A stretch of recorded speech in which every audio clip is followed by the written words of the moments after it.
बिस्मिल्लाहिर्रहमानिर्रहीम। अस्सलामुअलैकुम। हमारे चैनल कहानी हब ऑफिशियल में खुशामदीद। नाजरीन, मैं आज आपके लिए इंतहाई खौफनाक और दिलचस्प कहानी लेकर आई हूँ। लेकिन कहानी शुरू करने से पहले आपसे गुजारिश है कि अगर आपने हमारा चैनल सब्सक्राइब नहीं किया तो आप हमारे इस चैनल को सब्सक्राइब कर लीजिए और बेल आइकन को भी प्रेस कर लें ताकि हर नई आने वाली वीडियो बआसानी आप तक पहुँच सके। ये दिसंबर की सर्द रात थी। इससे 2 दिन पेशतर शदीद बर्फबारी हो चुकी थी, जिसने सर्दी में बेपनाह इजाफा कर दिया था। बर्फ पूरे 48 घंटे से गिरती रही थी, जिसकी वजह से आमदोरफ्त में शदीद दुश्वारियां पेश आ रही थी।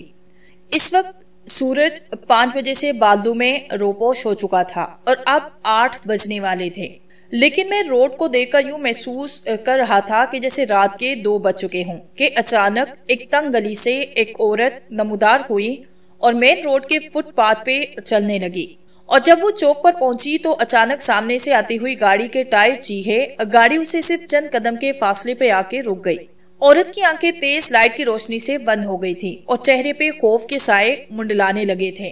गाड़ी का दरवाजा खोलकर एक दुबला पतला और दराज कद आदमी बाहर निकला। उसने आसमानी रंग का सूट पहन रखा था। वो बावकार अंदाज में चलता हुआ औरत के करीब आया और कहने लगा, अगर मेरी आंखें धोखा नहीं खा रही तो आप मिसेस फराज हैं।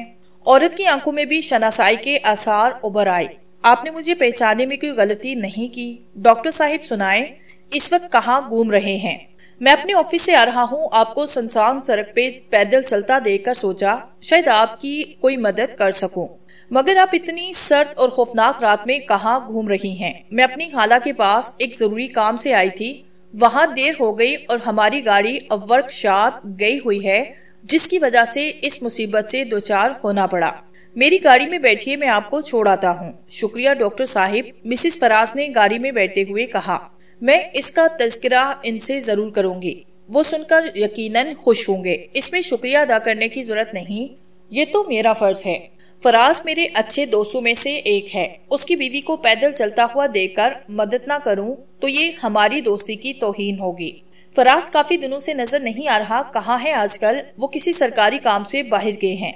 गाड़ी चौक से वापस घूमकर उसी सड़क पे दौड़ रही थी। फिर डॉक्टर ने एक्सीलेटर पे दबाव बढ़ाया और कहा, आपका किसी खून आशाम से वास्ता तो नहीं पड़ा? अगर ऐसा होता तो बात दलाइल से साबित करने की कोशिश ना करता। और मिसेस फराज मुस्कुरा दी।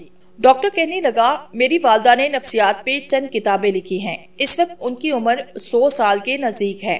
अगर आप उन्हें देखें तो हैरान रह जाएंगे। इतनी ज्यादा उम्र में वो इस कदर तवाना, नेक और पाकीज़ा खातून है।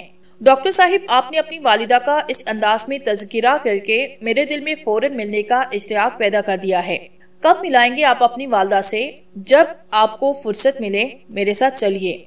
वो आपसे मिलकर यकीनन खुश होंगी। अगर उन्होंने पसंद किया तो जब तक फराज नहीं आते उनके साथ मेरा वक्त अच्छा गुजरेगा। मैं तकरीबन सारा दिन फारिग होती हूँ। ठीक है मिसेस फराज, अब कल ही किसी वक्त तशरीफ ले आइए। मुझे शायद इतना वक्त ना मिल सके। आप 2 बजे मेरे दफ्तर तशरीफ ले आए, मैं आपको साथ ले चलूंगा। बहुत अच्छा डॉक्टर साहिब, कल ठीक 2 बजे आपके दफ्तर पहुंच जाऊंगी। डॉक्टर का दफ्तर आफंदी बिल्डिंग की दूसरी मंजिल पे वाक़ था। 2 बजने में अभी 15 मिनट बाकी थे। डॉक्टर उस वक्त खिड़की के करीब खड़ा देख रहा था। खिड़की की तरफ गौर से देखते उसे देख लेना नामुमकिन था, क्योंकि उसका जिस्म खिड़की के दरवाजे से निकलते हुए रेशमी पर्दे के पीछे छिपा हुआ था। ठीक 2 बजे एक टैक्सी खिड़की के ऐन नीचे आके रुकी और टैक्सी का दरवाजा खोलकर मिसेस फराज बाहर निकली और टैक्सी का किराया अदा करने के बाद सीढ़ियों की तरफ बढ़ने लगी। उसे देखते ही डॉक्टर फौरन सीट पे आके बैठा। उसने अपनी खुश होठों पे जुबान फेरी और सिगरेट निकाल के सुलगाया। फिर मेज पे बिखरे हुए कागजों की वर्कगर्दानी करने लगा। चंद लम्हों के बाद मिसेस फराज के कदमों की आवाज आई और फिर चपरासी के साथ बात करने की आवाज सुनाई दी। वो चपरासी से डॉक्टर के बारे में पूछ रही थी। चपरासी पर्दा हटा के अंदर दाखिल हुआ। उसके हाथ में मिसेस फराज का मुलाकाती कार्ड था। डॉक्टर ने कार्ड पे एक नजर डाली। चपरासी से मिसेस फराज को अंदर भेजने के लिए कहा। दूसरे ही लम्हे मिसेस फराज पर्दा हटा के डॉक्टर के सामने आई। आप 10 मिनट पहले आ गई हैं, डॉक्टर ने घड़ी देखते हुए कहा। दरअसल मैं वक्त का काफी पाबंद हूँ। पूरे 2 बजे तक मुझे ये कहानियों की फाइल मुरतब करनी है। बहरहाल आप आ गई हैं तो 10 मिनट बैठे, मैं 2 बजे के बाद आपको अपनी वालदा से मिलाने ले चलूंगा। मिसिस फराज के जिस्म में सनसनी दौड़ी। यकीनन इसकी वजह डॉक्टर की सर्द आवाज थी, जो उस लम्हे मिसिस फराज को अपनी खड़ियों में उतरती महसूस हुई। मगर उसने फौरन ही अपने जहन में उभरने वाले इस खौफ को झटका। पूरे 2 बजे डॉक्टर ने फाइल बंद की और मिसिस फराज की तरफ देखकर कहने लगा, मेरा काम मुकम्मल हो गया है, अब चले। मिसिस फराज ने उसके कहने पे कुर्सी छोड़ी। डॉक्टर कहने लगा, शहर के अंदर भी मेरी जायदाद है और अब हाल ही में मैंने शहर से बाहर एक दूसरी इमारत खरीदी है जिसमें आजकल मेरी रिहाइश है। वालदा साहबा को तो वो इमारत बहुत ही पसंद है, क्योंकि फितरतन वो तन्हाई पसंद वाक़ई हुई है। शोरो कुल से उन्हें शदीद नफरत है। वो ज्यादातर वक्त इबादत में गुजारती हैं। बड़ी मजहबी किस्म की औरत हैं। डॉक्टर की गाड़ी नीचे मौजूद थी। मिसिस फराज के लिए उसने गाड़ी का पिछला दरवाजा खोला। जब वो अंदर बैठी तो डॉक्टर ने अगली सीट पे बैठकर स्टीयरिंग संभाला और गाड़ी को मोड़कर सड़क पे छोड़ दिया। न जाने क्यों मिसिस फराज को रह रह के ये एहसास हो रहा था जैसे उसने जबरदस्त हमाकत की हो। वो सोच रही थी, उस शख्स पर इस हद तक एतमाद नहीं करना चाहिए था। इसमें शक नहीं कि मेरे शोहर के इससे रस्मी किस्म के मरासिम हैं और मैं इनके साथ एक मरतबा पहले भी इसके दफ्तर में आकर इससे मिल चुकी हूँ, लेकिन इस मामूली सी वाकफियत के बिना पर मुझे इतना बड़ा कदम नहीं उठाना चाहिए था। अब अगर उसकी नीयत खराब हो जाए तो मैं इसका क्या बिगाड़ सकती हूँ। उसके जहन में एक अनजाना सा खौफ सर उबार रहा था। आखिर उसने अपने डूबते हुए दिल को संभाल के सोचा, डॉक्टर इंसान ही तो है, खा तो नहीं जाएगा। अगर इसने मुझसे कोई गुस्ताही की तो मेरे बाजू इस कदर कमजोर नहीं कि मैं अपनी इज्जत इस जैसे मरियल आदमी के हवाले कर दूं। मैं आखिरी दम तक जदोजहद करूंगी। वो उन्हीं ख्यालात में उठी और गाड़ी तारकोल की चिकनी सड़क पे फिसलती जा रही थी। मिसिस फराज ने अपने आप को हर किस्म के हालात के लिए मुकम्मल तौर पर तैयार कर लिया। शहर से बाहर निकलकर डॉक्टर ने गाड़ी एक कच्चे रास्ते पे डाली। मिसिस फराज ने चौंक कर पूछा, इधर कहाँ जा रहे हैं? उसकी आवाज में लर्जिश थी। उसके एजाब पे खौफ मंडला रहा था। डॉक्टर खस पड़ा। उसकी हंसी जी मानी खेज थी। वो सामने मेरी कोठी है मिसिस फराज, बस अब हम वहाँ पहुँचने ही वाले हैं। मिसिस फराज खामोश हो गई। वो मजीद सवाल करके खुद को खौफजदा जाहिर करना नहीं चाहती थी। गाड़ी दरख्तों में छिपी एक इमारत के गेट पे जाके रुकी। मिसिस फराज ने खौफजदा नजरों से आसपास देखा। इस तन्हा और खामोश इमारत के सिवा दूर दूर तक किसी का वजूद नहीं था। डॉक्टर ने गाड़ी को एक साइड पे खड़ा करने के बाद डॉक्टर नीचे उतरा और पिछला दरवाजा खोलकर मिसिस फराज से उतरने के लिए कहा, क्या यहाँ पर चौकीदार नहीं है मिसिस फराज? गाड़ी से बाहर निकलते हुए उन्होंने पूछा। डॉक्टर ने नफी में सर हिलाया। आगे बढ़ के दरवाजे पे दस्तक दी। सन्नाटे में दस्तक की आवाज दूर तक सुनाई दे रही थी, मगर अंदर खामोशी थी। डॉक्टर साहिब ने दोबारा कदरे जोर से दस्तक दी। उसी लम्हे अंदर से किसी के कदमों की चाप सुनाई दी, जो दरवाजे के करीब आती चली गई। फिर दरवाजा आहिस्ता आहिस्ता खुलने लगा। अंदर खासी तारीकी थी और इस तारीकी में स्याह कपड़ों में मलबूस एक अजीब से चेहरे ने दरवाजे से देखा। उसे देखकर अंदाजा लगाना मुश्किल था कि वो औरत है या मर्द। डॉक्टर की हमरा मिसिस फराज को देखकर उसने जल्दी से दरवाजा खोला। उसके जिस्म पर जनाना लिबास देखकर मिसिस फराज उसे औरत समझने पर मजबूर हो गई, वरना उसके ऊपर वाले होंठ खासे लंबे और मोटे थे और कान बड़े बड़े और नाक लंबूतरी थी। आंखें तिरछी थी।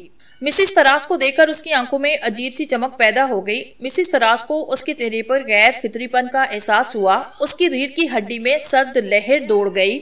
उस औरत के चेहरे और डॉक्टर के चेहरे पर गैर महसूस हद तक मुशाबहत थी, जिससे मिसिस फराज ने अंदाजा लगाया कि उसकी माँ है। उसे देखकर उसने जबरदस्ती मुस्कुराने की कोशिश की और इस बात की मुंतजिर रही कि डॉक्टर उसका तारुफ इसकी वालदा से कराएगा, मगर डॉक्टर ने तारुफ की जरूरत महसूस नहीं की और अंदर दाखिल होकर दरवाजा बंद कर दिया। उसकी वालदा मिसिस फराज की तरफ बढ़ी तो डॉक्टर जल्दी से दरमियान में आया और फिर उसी तरतीब से चलने लगे।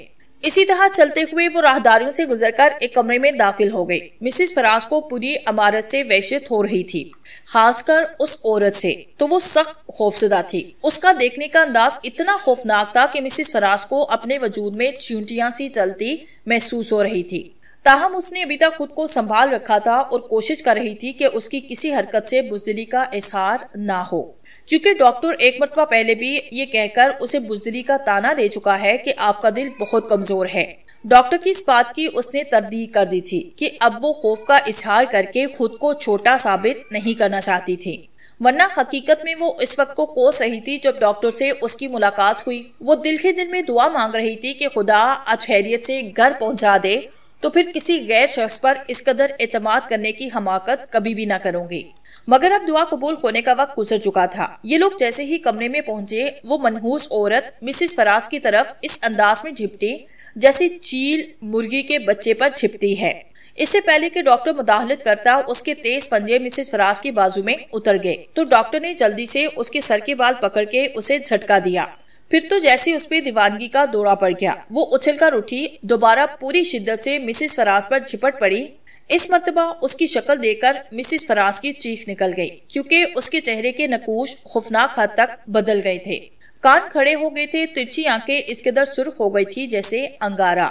आंखों की पतलियां सुकड़ गई थी। दांत इस हद तक बंद हो गए थे कि उनका वजूद ही खत्म हो गया था और दांत मसूरों के ऊपर तक नजर आ रहे थे। अगर दरमियान में डॉक्टर न आता तो वो मिसेस फराज को खत्म कर देती। डॉक्टर को उससे उलझता देकर मिसेस फराज राहदारी में भागी ताकि दरवाजा खोलकर बाहर निकल सके, मगर फौरन ही उसे पता चला कि दरवाजा बंद है। उसके हैंडल को पकड़कर कई बार झटके दिए और फिर जोर जोर से चीखने लगी, कोई है, खुदा के लिए मेरी मदद करो, मुझे इस इमारत से निकाल दो। काफी देर तक वो चीखती रही, फिर ज़ारो की तार रोने लगी। अभी उसको अंदर से उस औरत की वहशत अंगेज चीखों के सिवा कुछ भी सुनाई न दिया। डॉक्टर उसे कोठरी की तरफ खींच रहा था और वो बेतहाशा चीख रही थी। उसने डॉक्टर की कलाई पे काफी जगह पे काटा। अब डॉक्टर ने उसकी गर्दन मजबूती से पकड़ी। इसके बावजूद खुद वो दबाव के कुत्ते की तरह बार बार मुंह फेर रही थी और डॉक्टर को काट लेने की कोशिश कर रही थी। कोठरी के करीब पहुंचकर डॉक्टर ने उसे जोर से अंदर गिराया और जल्दी से सुलाहुक वाला दरवाजा बंद करके ताला लगा दिया। कोठरी से बड़ी नफरत अंगेज बदबू आ रही थी। अंदर इंसानी हड्डियां पड़ी हुई थी। वो दरवाजे की सुलाही पकड़कर चीखने लगी। मिसेस फराज बंद दरवाजे के पास खड़ी फरार के लिए कोई रास्ता तलाश कर रही थी कि डॉक्टर उसे अपनी तरफ आता दिखाई दिया। वो उसे देखकर राहदारी की बाएं जानिब भाग खड़ी हुई। वो सबसे पहले आने वाले दरवाजे की तरफ जोर से धक्का दिया। दरवाजा पहले से खुला था। मिसेस फराज अपनी ही झोंक में अंदर जा गिरी और फिर लुढ़कती हुई नीचे चली गई। यकीनन वो तहखाना था। उसने ऊपर देखा, डॉक्टर दरवाजे के दोनों किनारों पे हाथ रख के बड़े खौफनाक अंदाज से उसे देख रहा था। तहखाने में अंधेरा था और अजीब सी बू सारे कमरे में फैली हुई थी। मिसेस फराज को गिरने से शदीद चोट आई थी, मगर वो तकलीफ को नजरअंदाज करके एकदम खड़ी हुई। कोई दूसरे ही लम्हे फिर किसी चीज से ठोकर खाकर गिर पड़ी। उसके मुंह से बेख्तियार चीख निकली। उसकी आंखों के सामने काले काले दायरे गर्दिश करने लगे। उसका दिमाग तारीकियों में डूबता चला गया। इससे पहले कि वो चकरा के गिरती, डॉक्टर ने सीढ़ियों से छलांग लगा के उसे थामा। वो बेहोश होकर डॉक्टर के हाथों में झूलने लगी। डॉक्टर उसे उठाकर तहखाने से बाहर ले आया। तहखाने का दरवाजा बंद किया और मिसेस फराज को लेकर एक ऐसे कमरे में लेकर गया जिसे के अंदरूनी हालात किसी ऑपरेशन थिएटर के लिए इस्तेमाल किए जाते हों। टेबल के साथ एक छोटी सी टेबल थी जिसपे तकरीबन तमाम औजार मौजूद थे। बड़ी टेबल के ऊपर बड़े बड़े 2 शेड लटक रहे थे। उनमें तेज रोशनी के बड़े बड़े 2 बल्ब लगे हुए थे। उन टेबल के दोनों तरफ लोहे के हुक लगे थे जिनपे रेशम की डोरी बंधी हुई थी। डॉक्टर ने मिसेस फराज को लाकर उसी टेबल पे लटाया और फिर उसके हाथ को मजबूती से बांधने लगा। इस काम से फारिग होकर उसने स्विच ऑन किया, जिससे टेबल पे लटकते हुए शेड में बल्ब जल उठे, जिनके जलते ही अजीब सी मिनमिनाहट की आवाज गूंजने लगी। कमरा तेज रोशनी में नहा गया। डॉक्टर ने दीवार पे बनी हुई अलमारी का दरवाजा खोलकर उसके अंदर से शीशे का जार निकाला, जिसके साथ बहुत से ट्यूब और तार लटक रहे थे। डॉक्टर ने मिसेस फराज के चेहरे पर इस तरह से फिट कर दिया जैसे कि खलाई बाजू के चेहरे पे चढ़ा होता है। फिर अलमारी से एक चकोर बक्स निकाला। बक्स के कोने में डायल बना हुआ था जिस पर 30 तक हिंदसे बने हुए थे और एक बारीक से सुर्ख रंग की सुई बक्स के हिलने की वजह से 0 पर थड़क रही थी। यकीनन वो बॉक्स किसी किस्म का मीटर था। डॉक्टर ने मिसेस फराज के चेहरे पे चढ़े हुए तमाम तार इस मीटर के साथ मुंसलिक किए। चंद मिनट मिसेस फराज के सीने के उतार चढ़ाव को देखता रहा, फिर उसके गिरबान को एक झटके से खींचा। बारीक काटन का कुर्ता हल्की सी चिड़की आवाज के साथ फट गया। झटका लगने से मिसेस फराज को होश आया तो आंखें खोलकर डॉक्टर की तरफ देखा और अपने जिस्म को हरकत देने की कोशिश की। जोर लगाने से मजबूत रेशम की डोरी उसकी जिल्द में उतर गई। अभी वो कुछ कह रही थी मगर चेहरे पर शीशे का खोल चढ़ा हुआ था। इस वजह से उसकी आवाज सुनाई नहीं दे रही थी। ताहम उसकी दहशत से पटी हुई आंखें देखकर होंठों से निकलने वाली बात को समझाना कुछ ज्यादा मुश्किल काम न था। डॉक्टर उसकी तरफ तवज्जो दिए बगैर अपने काम में लगा हुआ था। डॉक्टर ने एक भरपूर नजर उसके सरापे पे डाली और फिर धड़कते हुए दिल को तकने लगा। चंद लम्हे धड़कनों का जायजा लेने के बाद टेबल पे पड़ी हुई सिरिंज मुंतहिब की, जिसके पीछे उसे प्लास्टिक की नलकी लगाने के बाद ट्यूब को वो 2-3 मरतबा दबाकर कारकर्दगी का जायजा लिया। फिर सिरिंज पकड़कर मिसेस फराज के धड़कते हुए दिल को एक मरतबा फिर गौर से देखा और बगल वाली साइड से सिरिंज की सुई में मिसेस फराज की पसलियों के दरमियान उतार दी। बारीक और लंबी सुई उसकी पसलियों से गुजरकर दिल के करीब जब खून की एक शरियान में पेवस हो गई तो मिसेस फराज उस लम्हे तकलीफ की शिद्दत से तड़पकर दोहरी हो गई। उसकी हड्डियां कड़कड़ा गई, आंखें उबल पड़ी और चेहरा सुर्ख हो गया। डॉक्टर ने पंप करने वाली ट्यूब को दबा के आहिस्ता से छोड़ा तो उबलता हुआ सुर्ख खून सिरिंज से गुजरकर प्लास्टिक की थैली में होता हुआ दूसरी जाने पड़ी हुई बोतल में गिरने लगा। यही वो लम्हा था जब मीटर की सुर्ख सुई ने धड़कना शुरू कर दिया, जैसे उसमें अचानक जान पड़ गई हो। यकीनन उसी लम्हे मिसेस फराज की रूह उसके जिस्म से खारिज होकर मीटर में जमा होने लगी थी, जिससे मीटर की सुई तेजी से धड़कती हुई ऊपर उठने लगी थी। पहली बोतल खून से भरी तो डॉक्टर ने पाइप का सिरा दूसरी बोतल में लगा दिया। मिसेस फराज का रंग जर्द होते होते बिल्कुल सफेद हो गया और मीटर की सुई आहिस्ता रफ्तार से उठती हुई 25 के हिस्से पे धड़कने लगी। अभी खून का एक एक बूंद गिर रहा था। चंद लम्हों के बाद वो भी खत्म हुआ। मिसेस फराज के जिस्म में दौड़ते हुए खून का आखिरी कतरा तक उन बोतलों में जमा हो चुका था। तमाम खून निकल आने के बाद मीटर की सुई एक जगह साकित हो गई थी। डॉक्टर ने खून की बोतलों पे कारक लगाकर अलमारी में एहतियात से रखा, जहां ऐसी दूसरी बोतलें खून से भरी हुई थी। अलमारी को लॉक करने के बाद मिसेस फराज की लाश से सुई निकाली और उसे पानी से भरी हुई ट्रे में रख दिया। फिर मीटर को चेक करने लगा। उसके चंद स्क्रू टाइट किए और तमाम नालियां और तार उसे जुदा कर दिए। मीटर का सिलसिला मुंतकिल करने के बाद होल उसके सर से उतारा, रस्सी भी खोली जिससे उसका जिस्म बंधा हुआ था। इस काम से फारिग होकर उसने छड़ी उठाई और किसी माहिर कसाब की तरह उसके दोनों रानों से ये वहशत सा गोश्त काटकर ट्रे में रख दिया। आखिरी नजर लाश पे डालकर मुतमिन अंदाज में कोठरी की तरफ बढ़ने लगा, जिसमें उसने अपनी वालदा को बंद किया था। डॉक्टर को देखते ही वो बेताब होकर चीखने और उछलने लगी। डॉक्टर ने दरवाजा खोला तो वो दीवाना वार उस कमरे की तरफ भागी जहां मिसेस फराज की लाश मौजूद थी। जाते ही लाश पे भूखे बेरिए की तरह टूट पड़ी और उसका गोश्त दांतों से नोचने लगी। जब पेट भर गया तो लाश को घसीटकर कोठरी में ले गई और इस लाश को बगौर देखने लगी। और डॉक्टर इतना लजीज और खूबसूरत गोश्त उसे बड़ी मुद्दत के बाद खाने को मिला था। उसे अपनी बेबसी पे अक्सर रहम आने लगता। वो एक इंतहाई एहतियात किस्म का आदमी था। उसकी खून आशाम जिंदगी में ये दूसरा वाकया था जब उसने बराह रास्त किसी इंसान पे हार डाला था, वरना वो हमेशा दूसरों के कंधे पे बंदूक रखकर सिलाने वाला शिकारी था। उसकी बुज़दिली की वजह से उसे अक्सर वो प्यास का सामना करना पड़ता। मिसेस फराज को उसी रात अगवा कर सकता था जब वो उसकी गाड़ी में बैठकर घर गई थी, मगर उसकी मुख्तार फितरत ने उसे ये खतरा मोल लेने दिया था। ऐसी ये खतरा था मिसेस फराज की मर्जी के बगैर उसे ले जाने की कोशिश की तो वो चीखना शुरू कर देगी। उसके तस्वुर में लकड़ी का खोंटा घूमा। वो उस खोंटे से हर लम्हे खौफजदा रहता जो पसलियों को तोड़कर दिल में उतर जाया करता है। उसके नातवा कंधों पे उसकी बूढ़ी माँ का बोझ भी था, जिसके लिए उसे किसी न किसी तरह गोश्त का बंदोबस्त करना पड़ता था। डॉक्टर ने आला तालीम इसलिए हासिल की थी कि इंसानों के करीब रहकर उनकी फितरत का मुताला किया जा सके, कि उसने इंसानों के करीब रहकर जो अंदाजा कायम किया था वो उसकी हिम्मत करने के लिए काफी था। उसे जिंदा रहने के लिए हर कदम निहायत ही सोच समझकर उठाना पड़ रहा था। आखिर उसने एक ऐसा तरीका इजाद किया जिससे उसके लिए खतरात काफी हद तक कम हो गए थे, मगर उसका वो तरीका पूरी तरह कामयाब नहीं हो सका था। उसने एक ताजा कब्र खोदकर एक मजबूत शेष का मुर्दा निकाला, उससे एक ऐसे सियाल केमिकल में डाला जिससे उसका गोश्त गलने सड़ने से महफूज हो गया था। फिर उसने एक ऐसा मीटर तैयार किया जिसमें हर नए शिकार की रूह को कैद कर लेता। गोश्त खाने और खून पीने के बाद वो उस रूह को मुर्दा जिस्म में दाखिल करता था और उसके जरिए शिकार खेलता था। उसे कुछ भी नहीं करना पड़ता था। इस तरह उसके पहले खतरात बहुत कम हो गए थे, मगर उसका ये तरीका पूरी तरह से कामयाब ना हो सका था।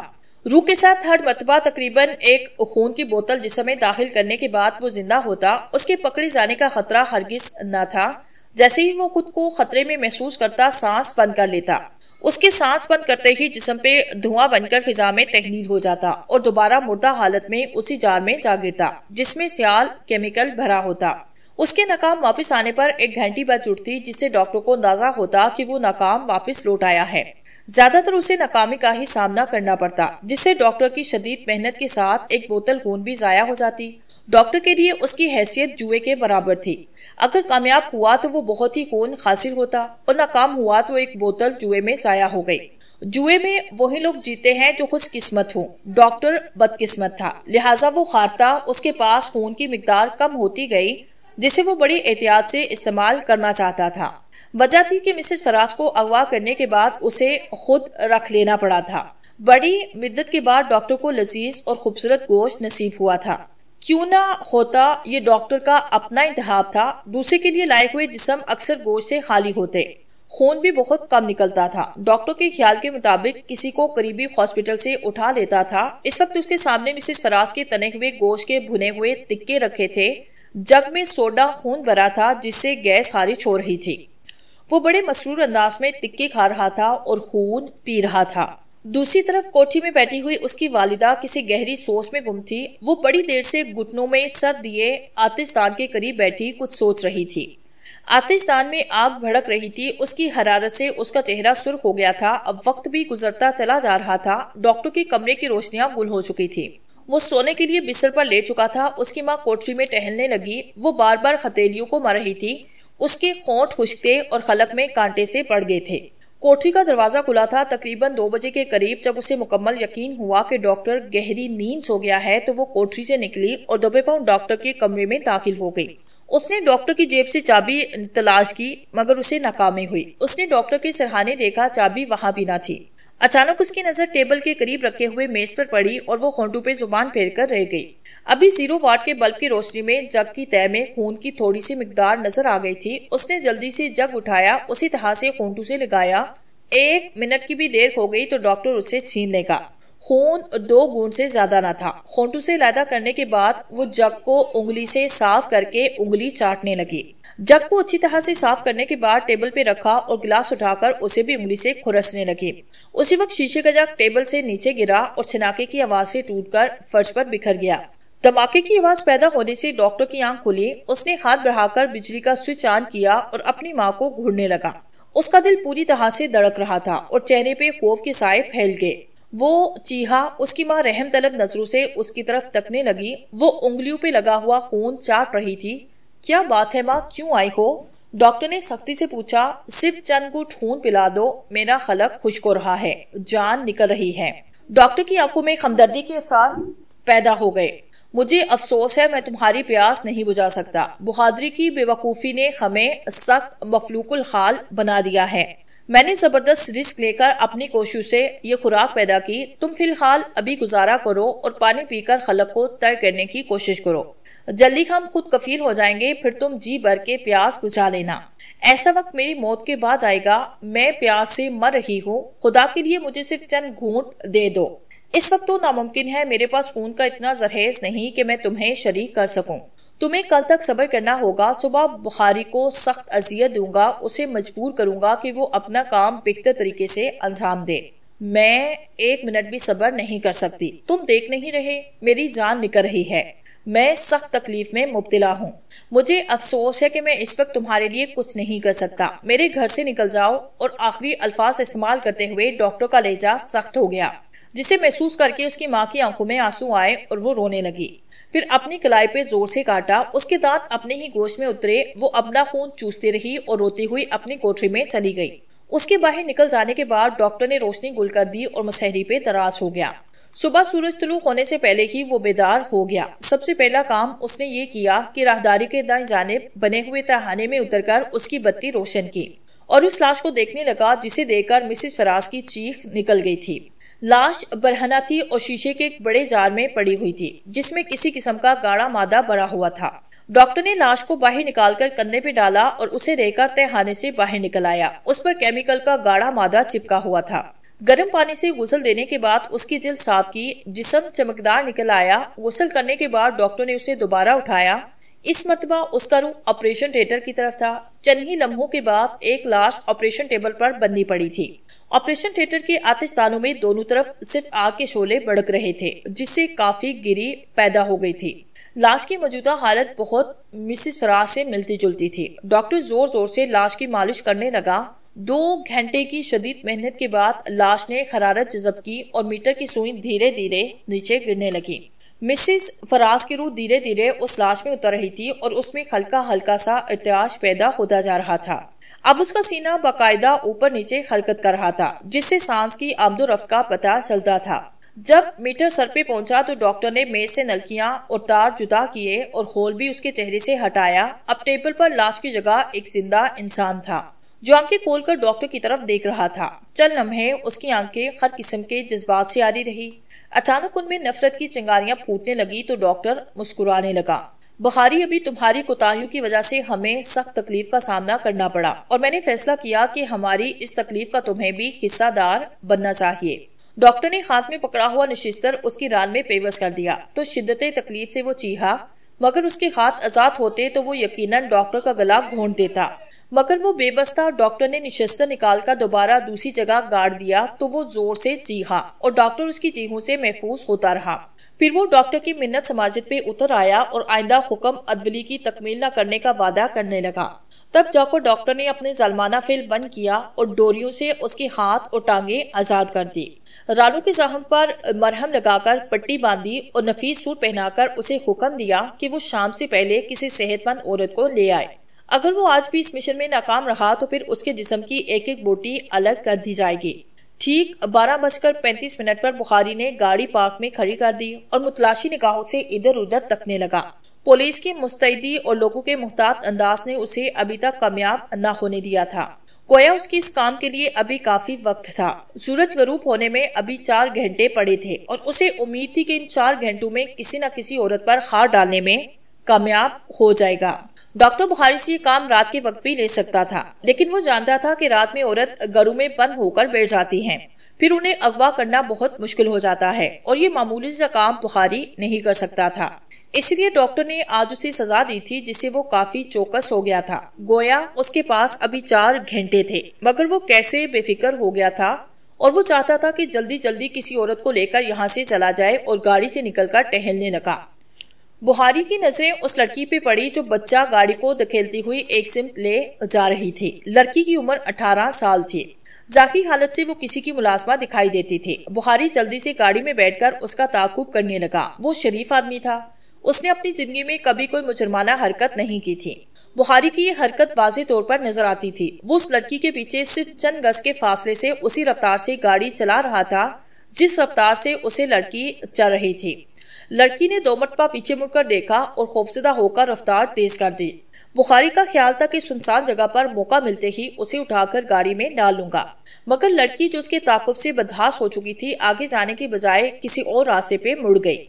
बुखारी ने नई गाड़ी लड़की के करीब ले जाकर रोकी और एकदम दरवाजा खोलकर लड़की पे झपट पड़ा। लोग हैरत से उस शरीफ आदमी को देख रहे थे जो एक लड़की को अगवा करने की कोशिश कर रहा था, मगर किसी में इतनी हिम्मत न थी कि आगे बढ़कर उसे रोक पाता और मामले की नौयत को समझ पाता। देखने वालों को होश तो उस वक्त आया जब बुखारी लड़की को गाड़ी में डालकर रफ्तार तेज कर चुका था। लड़की की चीखें निकल रही थी। उसकी चीखें सुनकर ड्यूटी पर मामूर एक पुलिस वाला भी था, जिसके साथ 2 और पुलिस वाले थे। पुलिस वाले ने कांस्टेबल को हिदायत की कि फौरन पुलिस चौकी पर फोन करके इस गाड़ी को रोकने के लिए कहे और खुद मोटरसाइकिल पर उस गाड़ी का ताकुब करने लगा। बुखारी को अपने ताकुब में आते हुए पुलिस वाले को इल्म हो गया, जो कि पूरी रफ्तार से मोटरसाइकिल चला रहा था। बुखारी ने गाड़ी की रफ्तार और तेज की और फिर अचानक ही उसकी आंखों में खौफ के साए तैरने लगे। सामने सड़क के ऐन दरमियान एक जीप खड़ी थी। उसके दोनों तरफ पुलिस वाले खड़े नजर आ रहे थे। बुखारी ने सिर्फ एक लम्हे के लिए सोचा और फैसलाकुल अंदाज में रफ्तार मजीद बढ़ाते हुए सांस बंद कर दिया। सांस रोकते ही उसका जिस्म धुंधला होकर बगोले की तरह फिजा में तहलील हो गया। उसके कपड़े इस तरह से सीट पर मौजूद रह गए जैसे गुब्बारे से हवा खारिज हो गई हो। गाड़ी पूरी रफ्तार से सामने खड़ी पुलिस जीप से टकराई, जिससे जबरदस्त धमाका हुआ और आग के शोले दूर तक फैल गई। यकीनन किसी गाड़ी की पेट्रोल टंकी फट गई थी, या हो सकता है दोनों गाड़ियों की फट गई हूँ, क्योंकि टकराव बहुत शदीद था। डॉक्टर आज जल्दी ऑफिस से वापस आया था। उस वक्त अपनी माँ को समझा रहा था, उसकी हिम्मत बना रहा था कि जल्दी बुखारी किसी औरत को लेकर आएगा, फिर तुम जी भर के उसके खून से अपनी प्यास बुझाना। बुखारी की लाई हुई औरत तुम्हारे लिए होगी, उसे तुम जिस तरह चाहो इस्तेमाल कर सकती हो। डॉक्टर की बातें सुनकर वो खुश नजर आने लगी। मुस्तकिल करीब से तस्वर ही से उसका दिल खुशी से झूम रहा था। जब वो औरत लाएगा और सालिम औरत उसके सुपुर्द कर दी जाएगी वो इस तस्वर में अपने दांतों को इस अंदाज और ख्याली औरत को नोच नोच कर खा रही थी और उस औरत की चीखें उसके कानों में इस तरह गूंजने लगी। 1 बजे का वक्त होगा, ऐन तहाने में बजने वाली घंटी की आवाज सुनाई दी, जिसे सुनकर वो दोनों एक साथ उछल पड़े। डॉक्टर की अंगूठियां बंद हो गईं और जबड़े की हड्डियां उभर आई। गुस्से की जाति की वजह से उसकी आंखें सुर हो गई। वो दौड़ता हुआ तहाने में पहुंचा। उसके पीछे उसकी माँ भी थी। तहाने में डॉक्टर का गुस्सा अरूज पे पहुंचा, क्योंकि सामने जार में बुखारी की लाश तैर रही थी। डॉक्टर सरसरी अंदाज में उसके गिर्द चक्कर लगाने लगा और गुस्से से अपना जिस्म नोचने लगा। उसका दिल चाह रहा था कि वो जार के टुकड़े टुकड़े कर दे और बुखारी की लाश को चीर पार कर खा जाए। आज उसने बुखारी की जात से बहुत उम्मीदें वाबस्ता कर रखी थी। अगर उसने बुखारी के जिस्म पर इस कदर मेहनत न की होती तो वो यकीनन उसे चीर फाड़ के खा जाता, मगर फिर उसे इस मकसद के लिए नया जिस्म तैयार करना पड़ता, जिसके लिए महीने दरकार थे, और इस जानलेवा मेहनत से वो सख्त खौफ खाता था। यही वजह थी कि वो उसे नुकसान पहुंचाने की हिम्मत ना कर सका। अब क्या होगा? उसकी माँ अफसोस के आलम में हाथ मलने लगी। वो बुखारी आज फिर खाली लौट आया। खुदा के लिए मुझे अपनी जहीरे से चंद घूंट दे दो, मैं ज्यादा सब्र नहीं कर सकती, मैं मर जाऊंगी। अगर तुम मर सकती हो तो शौक से मर जाओ, मगर मैं तुम्हें अपने पास से एक बूंद भी नहीं दूंगा। मालूम नहीं आप कितने दिन इंतजार करना पड़े। क्या तुम चाहती हो कि मैं अपनी जमाशुदा पूंजी तुम्हारे हवाले करके खुद मर जाऊं? और ये मुझसे नहीं हो सकता। मैं ज्यादा खून का तकाजा नहीं कर रही, सिर्फ चंद बूंद से कोई खास कमी वाक़ई नहीं होगी। डॉक्टर बुखारी की नाकामी पे वैसे ही जलाया हुआ था और मुस्तकबिल के लिए सख्त फिक्रमंद हो गया था। अब उसका खत से बढ़ता हुआ इसरार देकर गुस्से में बढ़ गया और चीखकर बोला, मैं तुमसे कह चुका हूँ कि मेरे पास खून की मिकदार बहुत कम रह गई है। इसमें किसी को हिस्सेवार नहीं बना सकता। बेहतरी इसी में है कि मुझे तंग मत करो और मेरी आंखों से दूर हो जाओ। सरासर जुल्म है, तुम दरिंदे हो, मैं इसके खिलाफ एहतजाज करूंगी। तुम तन्हा मेरे साथ सामने बैठकर अपनी प्यास नहीं बुझा सकते, जबकि मैं कई दिनों की प्यासी हूँ। आखिर तुम्हें मुझ पे रहम क्यों नहीं आता? तुम्हारा दिल इस कदर पत्थर क्यों हो गया है? बस आज मैं अपना हिस्सा लिए बगैर नहीं जाऊंगी। तुम्हारी ये मिजाल, मैं देखता हूँ कि तुम अपना हिस्सा मुझसे कैसे वसूल करती हो। डॉक्टर ने उसे जोर से धक्का दिया। वो अपनी कमजोर हड्डियों के साथ कमरे से बाहर जा गिरी, मगर फिर वो उठकर डॉक्टर पे झिपट पड़ी और जोर जोर से चीखते हुए नोचने खिरसने लगी। डॉक्टर सिर्फ अपना दिफा कर रहा था, जबकि उसका हमला चरहाना था। मजबूरन डॉक्टर को भी कदम उठाना पड़ा। उनकी लड़ाई का मंजर काबिले दीद था। बिल्कुल लड़ाका मुर्गों की तरह एक दूसरे पर झिपट रहे थे। दांतों से एक दूसरे की बोटियां नोच नोच कर जिस्म से जुदा कर रहे थे। काफी देर तक इसी तरह लड़ते रहे, यहाँ तक कि औरत निडाल होकर गिर पड़ी। डॉक्टर ने उसकी चोटी पकड़ी, घसीट कर कोठरी में डाला। यहाँ वो बड़ी देर तक अपने जख्मों से खून चाटती रही और सिसकती रही। इसी आलम में शाम के अंधेरे छा गए। उसने आतिशदान में लकड़ियां भी न जलाई। सर्दी की शिद्दत से हाथ मुंह कांप रहे थे, दांत बच रहे थे और रगों में खून की गर्दश रुकती महसूस हो रही थी। हालांकि कोठरी में आग जलाने के लिए हर चीज मौजूद थी, मगर उसमें आग न जलाई। हाँ, सर्दी से टूटती रही। अगर आग जलाती तो उसकी हरारत से उसे यकीनन नींद आ जाती, मगर वो सोना नहीं चाहती थी, क्योंकि इतनी देर की सोच विचार के बाद उसने एक अहम फैसला किया, इंतहाई खतरनाक फैसला। अगर वो अपने मकसद में कामयाब हो जाती तो उसका हर दिन ईद और हर रात शबे बारात होती। फिर वो हर चीज की तन्हा मालिक होती। तकरीबन 2 बजे के करीब उसने आग जला के अपने जिस्म को अच्छी तरह से गर्म किया। जब उसके ठंडे हाथ पांव गर्म करने के बाद बिल्कुल तैयार हो गए तो उसने आतिशदान के करीब पड़ी हुई लकड़ियों में से एक भारी लड़की का इंतखाब किया।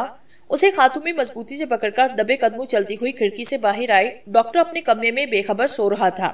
लकड़ी की पहली जरब से डॉक्टर की आंखों में सूरज उतर आया, जो तेजी से घूमता हुआ तारीकी में गरूब हो गया था।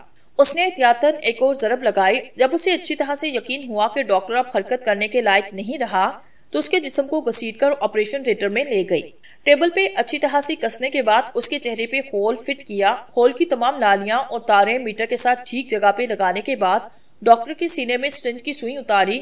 उस पे डॉक्टर को होश आया। उसने आंखें खोलकर अपनी माँ की तरफ देखा और खौफ से उसकी गिगी बन गई। डॉक्टर को ज्यादातर खौफ रहने का मौका ना मिल सका। उसकी रूह बड़े आराम से मीटर में चली गई और तमाम खून बोतलों में जमा हो गया। मीटर के स्क्रू टाइट करने के बाद उसने तार जुदा किए। डॉक्टर की लाश को डोरियों से खोलकर बड़ी नफासत से उसके टुकड़े किए और लंबे लंबे सलाहों पे चढ़ाकर अपनी कोठरी में चली गई, जहां आतिशदान में आग दहक रही थी। सुबह तक वो खुशी से नाचती रही, डॉक्टर के गोश्त के बुने हुए तिक्के खाती रही। सुबह तक सोती रही। जब उसकी आंख खुली तो सूरज गरूब होने वाला था।